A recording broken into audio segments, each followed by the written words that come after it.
Hello दोस्तों, नमस्कार। मैं अमित सिंह एरिस, आप सभी का मार्गदर्शन आर के क्लासेस के इस यूट्यूब चैनल पे स्वागत करता हूं, जहां पे हम लोग डिस्कस करने वाले हैं 50 प्लस ऑब्जेक्टिव्स का महासंग्राम हिंदी मीडियम के लिए। इंग्लिश मीडियम के लिए काफ़ी पहले ला चुके थे और हिंदी मीडियम के लिए ये आपका ऑब्जेक्टिव्स है, आपका चैप्टर वाइज महासंग्राम है ऑब्जेक्टिव्स का। तो अगर आपको ये वीडियोस अच्छा लगे तो लोगों तक, ज़्यादा से ज़्यादा बच्चों तक शेयर जरूर कीजिएगा और चैनल को सब्सक्राइब कीजिएगा, वीडियोज़ को लाइक कीजिएगा। तो शुरुआत करते हैं बिना देर किए हुए। आपके बोर्ड के एग्जाम्स के लिए काफ़ी इंपॉर्टेंट इसमें ऐसे क्वेश्चंस हैं जो काफ़ी बार रिपीटेड हुए हैं और कुछ ऐसे क्वेश्चंस हैं जो काफ़ी इंपॉर्टेंट हैं। तो पहला ये चैप्टर हमारे पास चैप्टर 1 से लिया गया है, यानी कि रिप्रोडक्शन इन ऑर्गेनिज्म, यानी कि जीवों में जनन से।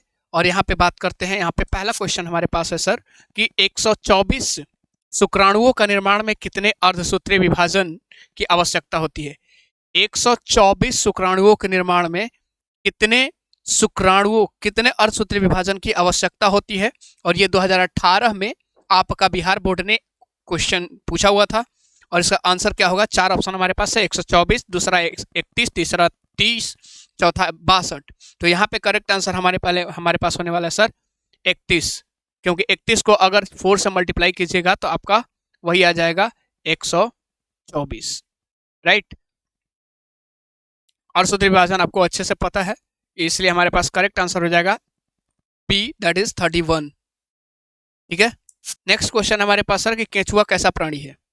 केंचुआ कैसा प्राणी है, और ये हमारे पास बिहार बोर्ड के द्वारा पूछा गया सवाल है। एकलिंगी, द्विलिंगी, अलिंगी और नपुंसक। तो यहाँ पे हमारे पास होगा सर आपका केंचुआ द्विलिंगी प्राणी है। ठीक है, यहाँ पे याद रखेंगे केंचुआ द्विलिंगी प्राणी है। तीसरा क्वेश्चन हमारे सर इनमें से कौन सा भाग अगुणित है। पहला अगुणित, पहला हमारे पास अंडाशय, दूसरा परागकोण, परागकोश, तीसरा हमारे पास पराग और चौथा हमारे पास युग्मनज। तो क्या होगा इसमें से हमारे पास अगुणित पूछ रहा है, तो इसके आंसर होने वाला है हमारे पास पराग। याद रखेंगे, यहाँ पे अगुणित की बात करेंगे तो हमारे पास पराग क्लियर करेंगे। अंडाशय की बात कर, अंडाशय नहीं हो सकता है और युग्मनज नहीं हो सकता है, युग्मनज हमारे पास द्विगुणित होता है। चौथा सवाल है सर कि इसमें से बंगाल का आतंक किसे कहा जाता है। तो बंगाल का आतंक आपको पता है कि वो जो भारत में इंट्रोड्यूस किया गया था, भारत में लाया गया था बाहर से उसके फूलों की खूबसूरती के लिए। वो अगर किसी तालाब में अगर पड़ जाता है तो तालाब के अंदर के रह रहे जलचर जितने भी हैं उसको ऑक्सीजन जितना मिलता है वो चीज़ें कमी हो जाती है, और जिसके परिणाम स्वरूप उसको बंगाल का आतंक कहा जाता है, क्योंकि बंगाल में पहली बार इंट्रोड्यूस हुआ था, है ना। और इसलिए इसको यहाँ पे आंसर होने वाला है हमारे पास जलकुंभी, डेट इज आपका ऑप्शन नंबर बी। बंगाल का आतंक आपको बी को कहा जाता है, राइट, जलकुंभी को। नेक्स्ट क्वेश्चन हमारे पास है सर कि इनमें से कौन ठहरे हुए पानी में उगकर ऑक्सीजन खींच लेता है। ठहरे हुए पानी, रुके हुए पानी, जैसे तालाब की बात की तो तालाब में पानी रुका हुआ होता है, तो यहाँ से कौन ऐसा चीज है जो आपका ऑक्सीजन खींच लेता है। और ये बता दूं आपको कि बंगाल का आतंक किसी को बोलते हैं, तो आपको ऑप्शन दिख रहा होगा जलकुंभी, यहाँ पे करेक्ट आंसर होगा। 4 ऑप्शन हमारे पास है, जलकुंभी, हाइड्रिला, कमल, धान। तो यहाँ पे याद रखेंगे जलकुंभी होगा। ठीक है। नेक्स्ट क्वेश्चन हमारे पास कह रहे हैं सर आपका, जब नर और मादा गैमीट में युग्मन होता है तब यह कहलाता है, क्या कहलाता है। यानी कि नर और मादा गैमीट में, यानी कि युग्मक में आपका जब संलयन होता है तो इसको क्या कहा जाता है। तो हमारे पास 4 ऑप्शन है आपका, पहला अलैंगिक जनन, दूसरा लैंगिक जनन, तीसरा हमारे पास वर्धिकायिक और चौथा हमारे पास मुकुलन। तो क्या होगा करेक्ट आंसर यहाँ पे। तो यहाँ पे हमारे पास होगा लैंगिक जनन। ठीक है, यहाँ पे करेक्ट आंसर होने वाला हमारे पास लैंगिक जनन, यानी कि आंसर नंबर बी।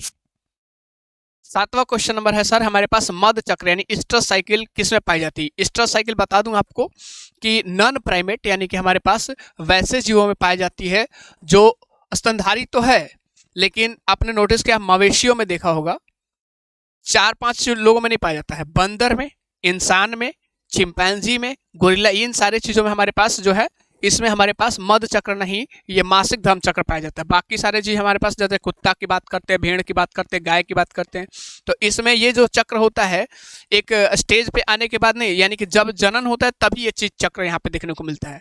तो ये हमारे पास करेक्ट आंसर हो जाएगा हमारे पास इनमें से सभी। कह रहे हैं कि 8वां क्वेश्चन है कि उच्च श्रेणी के पौधों में निषेचन होता है। इसमें से कौन ऐसा उच्च श्रेणी के पौधों में कैसा निषेचन होता है। उच्च श्रेणी के पौधों में कैसा निषेचन होता है। तो 4 ऑप्शन हमारे पास है, पहला बाह्य, दूसरा आंतरिक, तीसरा जल में और चौथा हवा में। तो यहाँ पे हमारे पास बात करते हैं तो उच्च श्रेणी के पौधों में आंतरिक रिसेशन होता है, यानी कि इंटरनल फर्टिलाइजेशन जिसको हम लोग बोलते हैं, यानी शरीर के अंदर आपका फर्टिलाइजेशन होगा, राइट। और 9वां क्वेश्चन है सल्क कंद का उदाहरण कौन है? सल्क कंद यानी कि बल्ब, ऐसा तो इसको आप बहुत अच्छा आसानी से जानते हैं। 4 ऑप्शन हमारे पास है, अदरक, दूब घास और तीसरा हमारे पास प्याज और चौथा आलू। तो यहाँ पे हमारे पास करेक्ट आंसर होगा सर आपका प्याज। प्याज आपका सल्क कंद का एग्जाम्पल है। आपने प्याज का स्ट्रक्चर देखा होगा, कुछ इस तरह का होता है, राइट।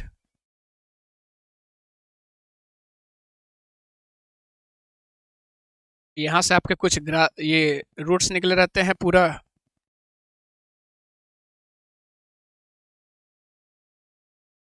और यहाँ से पूरा का पूरा, ये पूरा का पूरा ऐसे नोटिस रहता है, पूरा पूरा, है ना, और यहाँ से पूरा का पूरा निकला रहता है।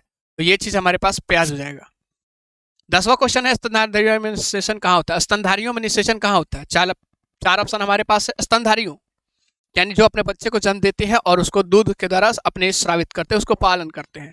4 ऑप्शन हमारे पास अंडाशय, वसीय भाग और गर्भाशय और फैलोपियन नली। तो यहाँ पे 10वां क्वेश्चन का आंसर स्तनधारियों में बात करते हैं तो हमारे पास फैलोपियन नली है, यानी कि फैलोपियन ट्यूब यानी ओविडक्ट इसको इंग्लिश में बोलते हैं। और याद रखेंगे जब फैलोपियन ट्यूब्स की बात कर रहे हैं तो हमारे पास एक, अगर जन्म नियंत्रण यानी कि नियंत्रण, अगर जहाँ पे हम लोग जनसंख्या नियंत्रण बात करते हैं, हमारे पास ट्यूबेक्टोमी होता है। तो इसमें आपको क्या किया जाता है, इसी फैलोपियन ट्यूब के नली को छोटा सा हिस्सों में बीच में से काट दिया जाता है और काट करके बांध दिया जाता है, ताकि वहां से अंडा निकलेगा लेकिन अंड बाहर ये निषेचन नहीं कर पाएगा। कह रहा है कि अगला 11वां क्वेश्चन है कि प्राकृतिक अनिषेक जनन यानी कि पार्थेनोजेनेसिस कहाँ पे पाया जाता है? प्राकृतिक अनिषेक जनन यानी कि पार्थेनोजेनेसिस कहाँ पे पाया जाता है? 4 ऑप्शन हमारे पास है। पार्थेनोजेनेसिस ध्यान रखेंगे, 4 ऑप्शन हमारे पास है, मधुमक्खी में, मक्खी में, मच्छर में और इनमें से सही सभी में। क्या होगा करेक्ट आंसर? यहाँ पे हमारे पास देखने को मिल जाता है सर, तो इसका आंसर हो जाएगा हमारे पास मधुमक्खी में। ठीक है, तो यहाँ पे करेक्ट आंसर हमारे पास मधुमक्खी में। अगला क्वेश्चन हमारे पास है कि द्विनिषेचन का परिणाम होता है। द्विनिषेचन का परिणाम क्या होता है? अगर द्विनिषेचन हो जाए तो हमारे पास क्या हो जाएगा? द्विनिषेचन यानी कि डबल फर्टिलाइजेशन इंग्लिश में बात करते हैं, sexual reproduction in flowering plants में हमारे पास पढ़ने को मिलेगा, यानी सेकंड चैप्टर में पढ़ने को मिला होगा। तो वो चीज़ें आपका पहले चैप्टर में भी थोड़ा सा हिस्सा है उसका। तो जरा बताइए इसका करेक्ट आंसर क्या होगा? अगर ये द्विनिषेचन हो जाएगा तो क्या बनेगा? हमारे पास बीज पत्र तो नहीं बनेगा भाई, बीजांडकाय भी नहीं बनेगा, हमारे पास भ्रूणपोष बनेगा। याद रखेंगे यहाँ पे करेक्ट आंसर हमारे पास सी होगा। सवाल सर आपको बता दूं कि ये चीज़ें को प्रैक्टिस जब कर रहे हैं तो आपको आंसर देने से, यानी कि जब मैं आंसर बोल रहा हूँ इससे पहले आप उसको कॉपी पे लिख लीजिए कि 13वां का आंसर ये होगा, 12 का ये, 11 का ये, और फिर जो मैं बता रहा हूँ उसको मिलाते जाइए और जितने गलत हो रहे हैं उसको क्रॉस करते जाइए और आगे बढ़ते जाइएगा। ऐसे आपका क्या होगा, प्रोग्रेस रिपोर्ट आपको खुद ही अपना डिसाइड कर लीजिएगा कि मेरा प्रोग्रेस रिपोर्ट क्या है अभी। 13 क्वेश्चन नंबर क्या है सर कि बीजाणुओं द्वारा जनन करने वाले पौधे, जैसे मॉस की बात करते हैं, ये आपका रनिंग होगा, ठीक है। फर्न की बात करते हैं, ये किस समूह में रखे जाते हैं, किस समूह में आते हैं? ये मॉस और फर्न, ये सारा का सारा बीजाणु द्वारा जनन करते हैं, ये किस समूह में आते हैं? स्पोरोफाइट, थैलोफाइट, क्रिप्टोगेम्स और ब्रायोफाइट्स। 4 ऑप्शन हमारे पास है, ये किस में आएंगे ये आपको बता दूं, ये क्रिप्टोगेम्स में आते हैं। ये आपका option number c, that is आपका क्रिप्टोगेम्स। अगला क्वेश्चन हमारे पास है सर कि ये परिवर्तन जो लार्वा को वयस्क में परिवर्तन कर देते हैं, एक ऐसा परिवर्तन जो लार्वा को वयस्क में परिवर्तन कर देता है उसको क्या बोलते हैं? 4 ऑप्शन हमारे पास, मेटाजेनेसिस, एकांतरण, कायांतरण और चौथा हमारे पास है मेटास्टेसिस। क्या होगा करेक्ट आंसर? यहाँ पे हमारे पास कायांतरण, जिसको इंग्लिश में बोलते हैं मेटामॉर्फोसिस, राइट। मेटामॉर्फोसिस यहाँ पे होगा करेक्ट आंसर सी, मेटामॉर्फोसिस, कायांतरण। कह रहे हैं सर यहाँ पे भ्रूणपोष लिखा हुआ ना, यहाँ पे याद रखेंगे, यहाँ पे आपको मिस्टेक है, ये चीजें, ये हमारे पास भ्रूणपोष होगा। तो भ्रूणपोष में कितने क्रोमोसोम्स होते हैं? भ्रूणपोष में कितने क्रोमोसोम्स होते हैं आपको पता है कि भ्रूणपोष में आपके ना तो एन, यही एक ऐसा है जो त्रिगुणित होता है, यानी कि ट्रिपल एन, यानी कि 3n, राइट। यहाँ पे करेक्ट आंसर होगा हमारे पास 3n, यानी कि त्रिगुणित। 16वां क्वेश्चन है कि जब संतति की उत्पत्ति एकल जनक द्वारा होती है तब तब यह क्या कहलाता है? जब संतति की उत्पत्ति एकल जनक द्वारा होती है तब यह क्या कहलाता है? चार ऑप्शन हमारे पास है, लैंगिक जनन, अलैंगिक जनन, ए और बी दोनों, और चौथा हमारे पास आंतरिक निषेचन।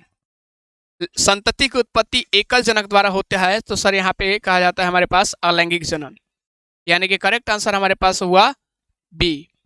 अगला क्वेश्चन हमारे पास है सर कि इनमें से कौन नर युग्मक से संयोजन कर नर भ्रूणपोष बनाता है?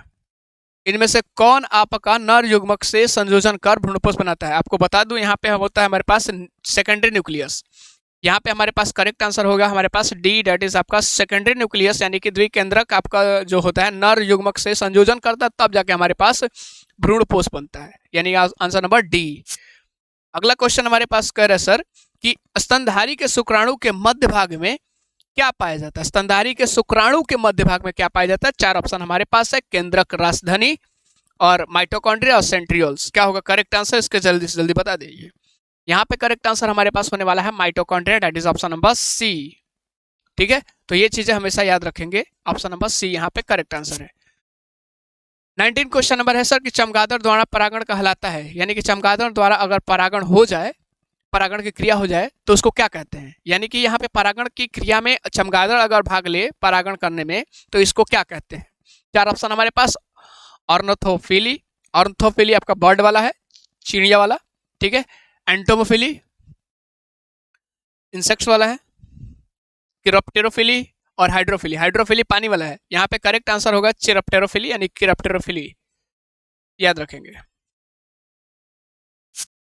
अगला क्वेश्चन है कि जनक समान जीव प्राप्त हो सकता है, जनक के समान जीव प्राप्त हो सकता है किससे?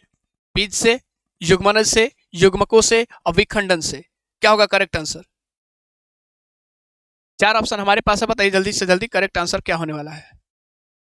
यहाँ पे करेक्ट आंसर हमारे पास अगर विखंडन कर लेते हैं तो आपका युग्मन, ये हमारे पास फिशन जिसको इंग्लिश में बोलते हैं, जैसा अमीबा में होता है, राइट। तो यहाँ पे करेक्ट आंसर हमारे पास होने वाला है आपका डी। 21 क्वेश्चन नंबर ऐसा कि द्विखंडन किसमें पाया जाता है? द्विखंडन किसमें पाया जाता है? पहला हमारे पास कह रहा है कि अमीबा में, दूसरा पैरामेशियम में, तीसरा जलकुंभी में और चौथा हमारे पास अमीबा और पैरामेशियम दोनों में। तो सिंपल सी बात है, अमीबा और पैरामेशियम दोनों में पाया जाता है, इसलिए हमारे पास चार ऑप्शन आपका दिया हुआ है। चौथा ऑप्शन कि अमीबा और पैरामेशियम दोनों। अगर आपको दोनों ऑप्शन में से एक ऑप्शन दिया रहे तो हम सिर्फ एक ही को सिलेक्ट करेंगे। मुकुलन द्वारा जनन किसमें होता है? मुकुलन यानी बर्डिंग द्वारा जनन किसमें होता है? पहला ऑप्शन हमारे पास ईस्ट, दूसरा म्यूकस म्यूकर और तीसरा पाइनस और चौथा फर्न। तो बर्डिंग द्वारा हमारे पास होता है ईस्ट, बर्डिंग इन ईस्ट, यानी कि मुकुलन आपका ईस्ट में होता है। कोनिडिया का निर्माण, 23वां क्वेश्चन है कि कोनिडिया का निर्माण किसमें होता है? चार ऑप्शन हमारे पास, पेनिसिलियम, स्पाइरोगायरा, कारा और फर्न। तो यहाँ पे हमारे पास कोनिडिया का निर्माण होता है हमारे पास सर आपका पेनिसिलियम में। पूरा का पूरा स्ट्रक्चर आप देखिएगा तो पूरा चेन लाइक स्ट्रक्चर बन जाता है, चेन की तरह का स्ट्रक्चर बन जाता है, वहां पे संरचना बन जाती है। 24 क्वेश्चन नंबर है कि पुनर्भवन, ये चीज हमारे पास ये गलत है। पुनर्भवन की क्रिया निम्नलिखित में से किसमें होती है? चार ऑप्शन हमारे पास है, स्पंजो, स्पाइरोगायरा, पेनिसिलियम और चौथा हमारे पास कारा। तो यहाँ पे करेक्ट आंसर हमारे पास होने वाला है सर आपका ए, यानी कि स्पंजो में हमारे पास स्पॉन्जेस, स्पॉन्जेस में हमारे पास आपका यहाँ पे हो जाता है। 25 क्वेश्चन नंबर है सर कि जलकुंभी 65,000 से अधिक पौधे कितने माह में उत्पन्न कर सकता है? जलकुंभी 65,000 से अधिक पौधे कितने माह में उत्पन्न कर सकता है? तो हमारे पास बहुत ही आसान है सर ये चीजें, 8 महीने में आपका पूरा का पूरा 65,000 से भी ज्यादा उत्पन्न कर सकता है, यानी कि काफी इसका जो रिप्रोडक्शन का रेट है वो काफी ज्यादा होता है। इनमें से कौन केवल एक बार अपने जीवन काल में पुष्प पैदा करता है? सरकार ये तो सवाल बहुत आसान है, ये हमारे पास बांस होगा, अपने पूरे जीवन काल में सिर्फ एक बार पुष्पित होता है। कह रहे हैं सर 27वां क्वेश्चन कह रहा है कि ऋतुस्राव चक्र किस में होता है? ऋतुस्राव, अब बताइए, यहाँ पे तो बहुत आसानी से आप जानते हैं, ऋतुस्राव यानी कि मासिक धर्मचक्र की बात करते हैं, हमारे पास ये होगा, ये होगा, ये होगा, यानी कि हमारे पास तीनों के लिए हमारे पास एक ऑप्शन दे दिया है भाई कि झगड़ा मत करो, चार ऑप्शन हमारे पास दे दिए, इनमें से सभी, ये चारों हो गए। 28वां क्वेश्चन कह रहा है द्विलिंगी प्राणियों के उदाहरण है, यहाँ पे चार ऑप्शन फिर से है आपका, द्विलिंगी इसमें से प्राणी कौन है? चार ऑप्शन हमारे पास, स्पंज, टेपवर्म, जोंक और इनमें से सभी। याद रखेंगे वहां पे हमारे पास केचुआ दिया हुआ था, राइट, लेकिन यहाँ पे केचुआ गायब कर दिया। अच्छा, तो इसका करेक्ट आंसर क्या होगा? यहाँ पे करेक्ट आंसर होगा हमारे पास, यहाँ पे पूरा का पूरा सभी हो जाएगा। जोंक भी होता है, टेपवर्म भी होता है, स्पंज भी होता है। नेक्स्ट क्वेश्चन हमारे पास है सर कि मनुष्यों में युग्मक में गुणसूत्रों की संख्या। मनुष्य के युग्मक में कितना गुणसूत्र होती है सर? मनुष्य के युग्मक में, युग्मनज नहीं, तो हमारे पास होता है 23, यानी हमारे पास 29 क्वेश्चन नंबर के आंसर हो जाएगा हमारे पास बी, दैट इज 23। अगला क्वेश्चन है सर कि इनमें से कौन अंड प्रजक प्राणी है, यानी कि कौन ऐसा जीव है जो अंडा देता है? तो हमारे पास मुर्गी भी अंडा देती है, सांप भी अंडा देता है, मगरमच्छ भी देता है। तो हमारे पास करेक्ट आंसर क्या हो जाएगा? आपका डी। ठीक है, अगला क्वेश्चन है कि 31 है हमारे पास, जब निषेचन जीव के शरीर के बाहर होता है तब उसे क्या कहते हैं? बाह्य निषेचन। निषेचन आपका बाहर हो तो बाह्य निषेचन, अंदर हो तो आंतरिक निषेचन। 32 क्वेश्चन ऐसे निम्नलिखित में से कौन सी विधि अलैंगिक प्रजनन की नहीं है, यानी इसमें से कौन सा ऐसा विधि है जो अलैंगिक जनन में नहीं होती है? पहला हमारे पास मुकुलन, दूसरा लेयरिंग, तीसरा बोना और चौथा दाब लगाना। क्या होगा करेक्ट आंसर? ये सवाल एक बच्चे ने मेरे से पूछा हुआ था और इसीलिए सोचा कि ये सवाल आपको देता हूं, क्योंकि ऐसे ऐसे सवाल हो सकता है आपको प्रॉब्लम क्रिएट कर सकता है। तो अलैंगिक जनन की नहीं है, यानी हमारे पास मुकुलन है, लेयरिंग भी है और दाब लगाना भी है, नहीं, तो यहाँ पे हमारे पास हो जाएगा बोना, यानी कि नहीं है। ध्यान रखेंगे यहाँ पे कंफ्यूजन यही था कि वहां पे है और नहीं है। ये याद रखेंगे कि यहाँ पे लिखा हुआ कि अलैंगिक जनन की विधि नहीं है, तो हमारे पास बोना, बोना, राइट। किसी भी चीज को बोते हैं ना, वो सोइंग जिसको इंग्लिश में बोलते हैं। अगला क्वेश्चन ऐसा कि युग्मक स्थानांतरण हो सकता है किसमें, किस द्वारा? युग्मक का स्थानांतरण अगर करना है तो किस द्वारा हो सकता है? वायु द्वारा, जल द्वारा, हवा द्वारा, तीनों द्वारा हो सकता है। पॉलिनेशन में यही तो होता है हमारे पास, इसलिए यहाँ पे करेक्ट आंसर हो जाएगा हमारे पास डी। पॉलिनेशन में यानी कि परागण में यही तो होता है हमारे पास, इसी के द्वारा तो स्थानांतरण होता है। निम्न में से कौन सजीव प्रजक नहीं है? सजीव प्रजक नहीं है, याद रखेंगे, सजीव प्रजक नहीं है, यानी कि बच्चे को जन्म नहीं देता। मनुष्य बच्चे को जन्म देता है, बकरी भी देती है, गाय भी देती है, मुर्गी नहीं देती है। सजीव प्रजक है नहीं, सजीव प्रजक नहीं है, पूछ रहा है। कह रहे हैं 35 क्वेश्चन में कह रहा है कि निम्न में से किसमें बाह्य निषेचन होता है? बाह्य निषेचन किसमें होता है? बाहरी निषेचन, मेढक, हिरण, मनुष्य, घोंगा। क्या होगा करेक्ट आंसर?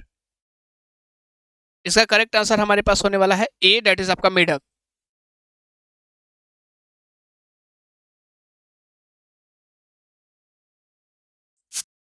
नेक्स्ट क्वेश्चन है सर 36 क्वेश्चन नंबर है कि इनमें से किसमें जल माध्यम से निषेचन होता है?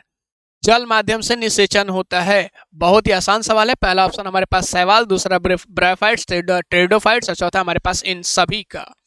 तो क्या होगा 36 क्वेश्चन का आंसर? बाह्य निषेचन नहीं, बल्कि कह रहा है जल माध्यम से निषेचन होता है। इसका करेक्ट आंसर होगा हमारे पास डी, दैट इज आपका इन सभी का। ठीक है सरकार, अगला क्वेश्चन की बात करते हैं। तो निम्न में से कौन उभयलिंगी पादप नहीं है? उभयलिंगी पादप नहीं है, यानी कि दोनों, पपीता, सरसों, मक्का और गुड़हल। क्या करेक्ट आंसर होगा यहाँ पे? यहाँ पे करेक्ट आंसर होने वाला है हमारे पास पपीता, एक लिंगी है। नेक्स्ट क्वेश्चन है सर कि अगैव में वार्षिक प्रजनन होता है। अगैव में वार्षिक प्रजनन होता है किसके द्वारा? चार ऑप्शन हमारे पास, बल्बिल के द्वारा, शक्कर के द्वारा, स्टॉलन के द्वारा, राइजोम के द्वारा। तो यहाँ पे हमारे पास करेक्ट आंसर होगा आपका बुलबिल के द्वारा, राइट। नेक्स्ट क्वेश्चन हमारे पास है सर कि निम्नलिखित में से कौन सा जंतु उभयलिंगी नहीं है? उभयलिंगी नहीं है, कौन सा जंतु उभयलिंगी नहीं है बताइए। चार ऑप्शन हमारे पास, जोंक, केचुआ, फीता कृमि, चौथा हमारे पास घरेलू मक्खी। तो इसका हमारे पास करेक्ट क्या है? निम्न में से कौन सा जंतु उभयलिंगी नहीं है? यहाँ पे अलग क्वेश्चन दे दिया है ना, तो यहाँ पे करेक्ट आंसर हमारे पास हो जाएगा घरेलू मक्खी। ऑप्शन हटा दिया है, घरेलू मक्खी उभयलिंगी नहीं होती है, राइट। नेक्स्ट क्वेश्चन हमारे पास कह रहा है सर आपका, शरीर के बाहर होने वाले निषेचन को क्या कहते हैं?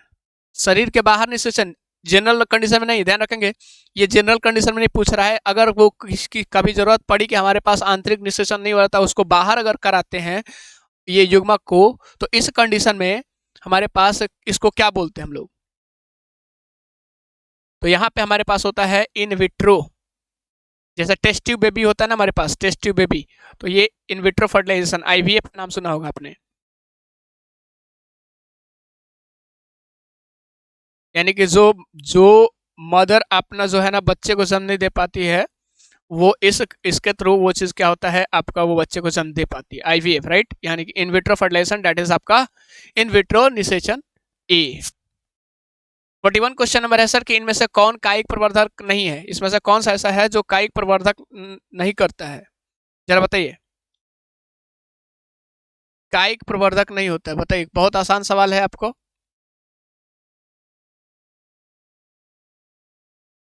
चार हमारे पास ऑप्शन है आपका, प्रकंद, चूषक शाखा और आपका चल बीजाणु। क्या होगा correct answer, just tell me. आप एक काम कर सकते हैं, उन चीज़ों को कमेंट सेक्शन में नहीं, बल्कि आप उस सेक्शन में जिस समय चल रहा होता है उस समय आप उसको आंसर कर सकते हैं, राइट।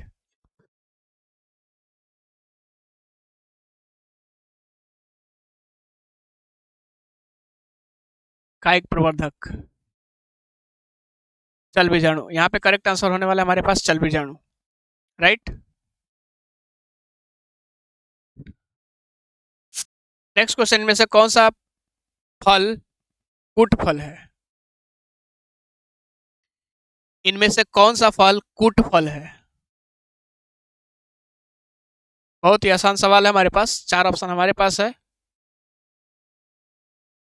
और आम, नींबू, धान, सेव। क्या होगा करेक्ट आंसर, जल्दी से जल्दी बताइए।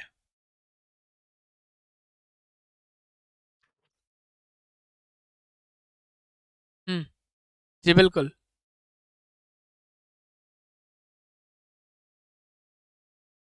कुट फल आप जानते हैं क्या होते हैं। हेलो, हेलो,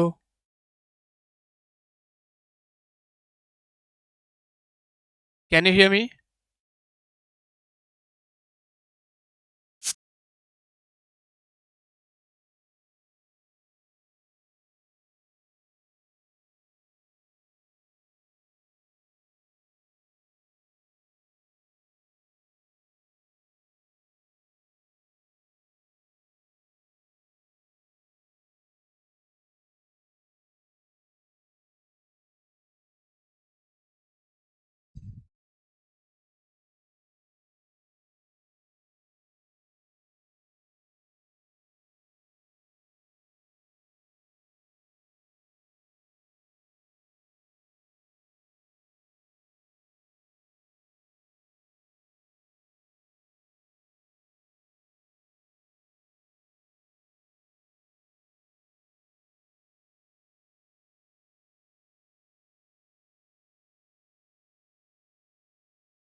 नेक्स्ट, ये चीज क्लियर हो गया हमारे पास।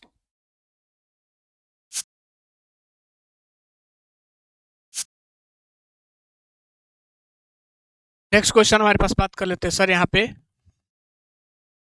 इनमें से कौन सा फल कुट फल है, और ये हमारे पास है अगला क्वेश्चन, भ्रूणपोष का कार्य क्या है। भ्रूणपोष का कार्य क्या है, अब बताइए जल्दी।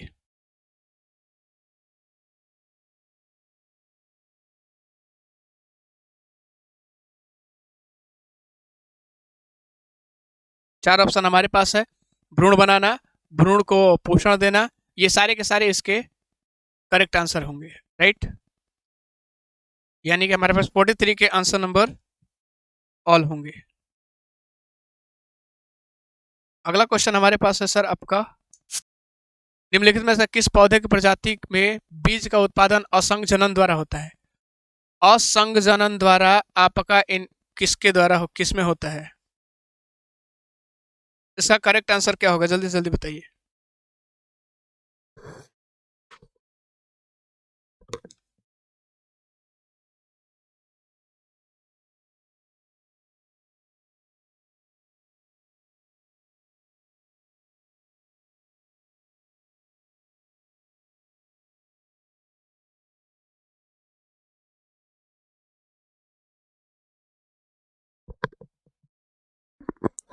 यहाँ पे करेक्ट आंसर हमारे पास अस्ट्रेसिया और घास। भ्रूणपोष क्या क्या है? भ्रूणपोष क्या है आपका यहाँ पे याद रखेंगे, त्रिगुणित होता है, राइट। यहाँ पे क्वेश्चन आपका त्रिगुण कह रहा है, द्विबीजपत्री पौधों के सामान्य भ्रूणकोष में केंद्रक की क्या व्यवस्था होती है? केंद्रकों की क्या व्यवस्था होती है यहाँ पे बताना है। पहला ऑप्शन हमारे पास 2+4+2, दूसरा हमारे पास 3+2+3, तीसरा ऑप्शन हमारे पास आपके पास 2+3+3 और चौथा ऑप्शन हमारे पास है आपका 3+3+2। क्या होगा करेक्ट आंसर, जल्दी से जल्दी बताइए।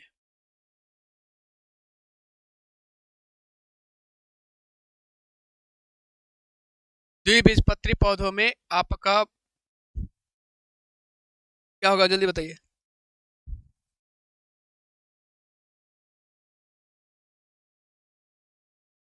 आपको बता दूं 3+2+3 जहां पे दिख रहा है आपको ऑप्शन, यही करेक्ट आंसर होगा। 3+2+3 जहां पे ऑप्शन दिख रहा है यही आपका करेक्ट आंसर होने वाला है। 57 कह रहे हैं बीज चोल का निर्माण होता है। बीज चोल का निर्माण कहाँ पे होता है, जरा जल्दी से जल्दी बताइए।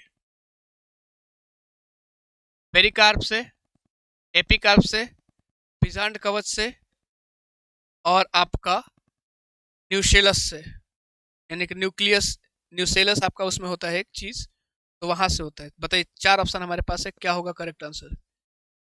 बीज चोल।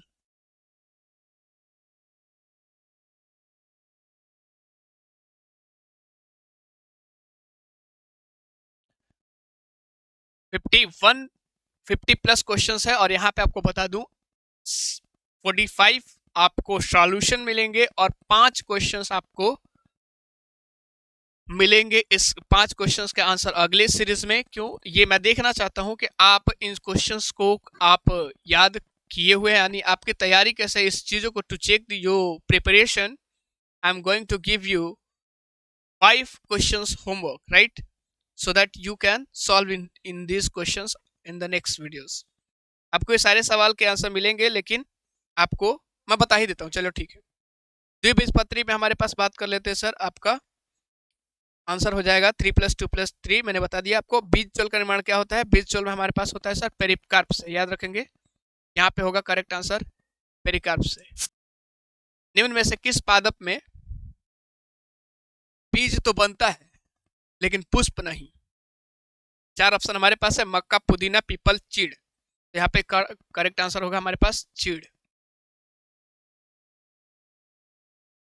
नेक्स्ट क्वेश्चन हमारे पास है सर आपका कि भूमि फलनी फल है कौन सा? भूमि फलनी फल कौन सा है? चार ऑप्शन हमारे पास है, आलू, मूंगफली, प्याज और अदरक। चार ऑप्शन हमारे पास है यहाँ पे, सो यहाँ पे आंसर होने वाला है आपका मूंगफली। नेक्स्ट क्वेश्चन हमारे पास है सर आपका कि वायु परागण सामान्यतः पाया जाता है कहाँ से? चार ऑप्शन हमारे पास, लिली में, घासों में, आर्किड्स में और लेग्यूम्स में। तो यहाँ पे करेक्ट आंसर होने वाला है हमारे पास घासों में।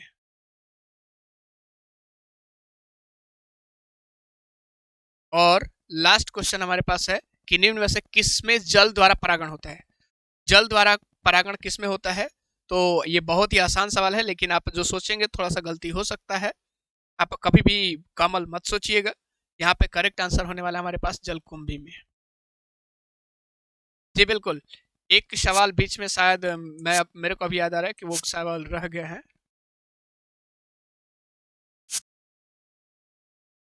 बीज चोल का निर्माण पेरिकार्प से होता है, ये हो गया।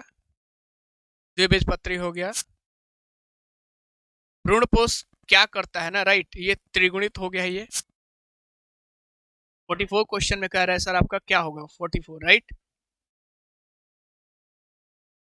हाँ, तो 44 वाला मैं बता दिया हूँ आपका अस्ट्रेसिया एवं घास में। अब भ्रूणपोष का कार्य क्या है? भ्रूणपोष का कार्य क्या है, तो आपको एक चीज बता दूं, यहाँ पे थोड़ा सा मिस्टेक हुआ है। भ्रूणपोष का कार्य भ्रूण को पोषण देना है, लिंग निर्धारण नहीं करता है। भ्रूणपोष का कार्य भ्रूण को पोषण देना होता है, ठीक है। इनमें से कौन सा फल कुट फल है? ये 42 क्वेश्चन नंबर रह गया था, राइट। और यहाँ पे करेक्ट आंसर हमारे पास है सेव होगा। नेक्स्ट क्वेश्चन सर, इनमें से कौन सा कायिक प्रवर्धन नहीं करता है? 41 क्वेश्चन नंबर। तो इसका करेक्ट आंसर हमारे पास चल बीजाणु होगा। और इसके पहले की बात कर लेते हैं हमारे पास, ये बाहर बने सारी चीजें हो चुकी है धीरे धीरे। तो दोस्तों ये रहा हमारा पूरा का पूरा सीरीज, जहाँ पे हम लोगों ने आपको 51 क्वेश्चंस के ऐसे क्वेश्चंस दिए जो काफी बार पूछे गए हैं और काफी इंपॉर्टेंट हो सकते हैं। तो उम्मीद करता हूँ वीडियोज आपको पसंद आएगा। वीडियो जो अगर पसंद है तो वीडियोज को लाइक जरूर कीजिए, चैनल को सब्सक्राइब कीजिएगा और चैनल को शेयर भी कीजिएगा ताकि ज़्यादा से ज़्यादा लोग इसका फ़ायदा उठा सके। सो ऑब्जेक्टिव्स, हिंदी मीडियम के ऑब्जेक्टिव्स के इस महासंग्राम में आप सभी का स्वागत है और बहुत बहुत धन्यवाद इसको यहाँ तक देखने के लिए। Have a nice day, stay healthy, stay live, stay happy forever. फिर से आपको मिल जाएगी, यानी कल हमारे पास हो गया कौन सा तारीख, मंडे 31 जनवरी को फिर से एक वीडियो आपको मिलेगा ताकि आपका कंटिन्यूअस चलता रहे। So thank you so much, have a nice day, stay healthy, stay live, keep studying and prepare for exam.